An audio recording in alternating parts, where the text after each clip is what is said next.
یہ کہانی ہے ایک ایسے قاتل کی جو دہائیوں تک پولیس کے ہاتھوں سے بچتا رہا لیکن آخرکار جدید ٹیکنالوجی کے ذریعے اس کا پردہ فاش ہو گیا۔ یہ ہے گولڈن سٹیٹ کلر کا خوفناک کیس جس نے کیلیفورنیا کے کئی علاقوں کو دہشت کے عالم میں مبتلا کیا۔ گولڈن سٹیٹ کلر نے اپنے جرائم کا آغاز 1970 کی دہائی میں کیا تھا جب وہ ایک نامعلوم قاتل کے طور پر کئی چھوٹے چھوٹے حملوں اور چوریوں میں ملوث تھا۔ پھر 1976 میں اس نے پہلی مرتبہ جنسی زیادتی اور قتل کی وارداتوں کا آغاز کیا۔ اس قاتل نے ایک کے بعد ایک کئی خواتین کو زیادتی کا نشانہ بنایا اور پھر انہیں قتل کر دیا۔ وہ جتنی شفافیت سے یہ وارداتیں کرتا اتنی ہی چالاکی سے پولیس سے بچتا گیا۔ گولڈن سٹیٹ کلر کی وارداتیں صرف جنسی زیادتی تک محدود نہیں رہیں۔ اس نے اپنے جرائم میں شدت پیدا کی اور کئی جوڑوں کو اپنے شکار بنایا جنہیں باندھ کر ان کی آنکھوں کے سامنے قتل کر دیا۔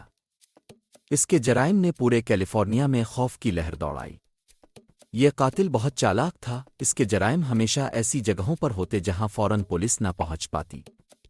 اس کی وارداتیں مکمل طور پر منصوبہ بندی کے تحت ہوتی تھیں اور پولیس اس کا کوئی ٹھوس سراغ نہ لگا سکی۔ اس قاتل کو گولڈن سٹیٹ کلر کا لقب 1980 کے دہائی میں دیا گیا جب اس کے جرائم کی شدت اور تعداد بڑھ گئی۔ وہ کیلیفورنیا کے مختلف علاقوں میں وارداتیں کرتا رہا اور اس کا نام پولیس کی فائلوں میں ایک پراسرار اور شفاف قاتل کے طور پر درج ہو گیا۔ پولیس نے اس کی گرفتاری کے لیے مختلف اقدامات کیے لیکن ہمیشہ اس قاتل کا سراغ ایک قدم پیچھے رہ جاتا۔ کچھ لوگوں کا خیال تھا کہ یہ کوئی تجربہ کار فورسز کا شخص ہے کیونکہ اس کا طریقہ واردات اتنا صاف اور چالاک تھا۔ کئی برسوں تک پولیس اس کیس کی گتھیاں سلجھانے میں ناکام رہی۔ مختلف مشتبہ افراد پر شک کیا گیا مگر گولڈن سٹیٹ کلر کا نام کبھی نہیں آیا۔ سالوں کی تحقیقات کے بعد 2018 میں ایک ایسی پیش رفت ہوئی جس نے پورے کیس کا رخ بدل دیا۔ جدید ڈی این اے ٹیکنالوجی نے پولیس کو ایک اہم سراغ دیا۔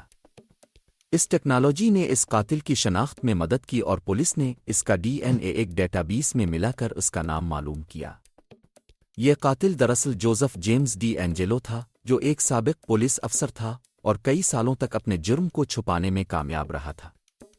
جوزف جیمز ڈی اینجلو کو 2018 میں گرفتار کیا گیا اور اس کی گرفتاری کے بعد اسے عدالت میں پیش کیا گیا۔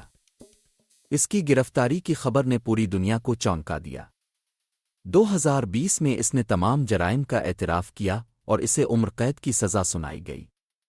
ڈی اینجلو کی گرفتاری کے بعد اس کے متاثرین اور ان کے اہل خانہ کو کچھ حد تک سکون ملا مگر اس کیس نے ہمیشہ کے لیے لوگوں کے ذہنوں میں ایک خوفناک اور پراسرار نقش چھوڑا۔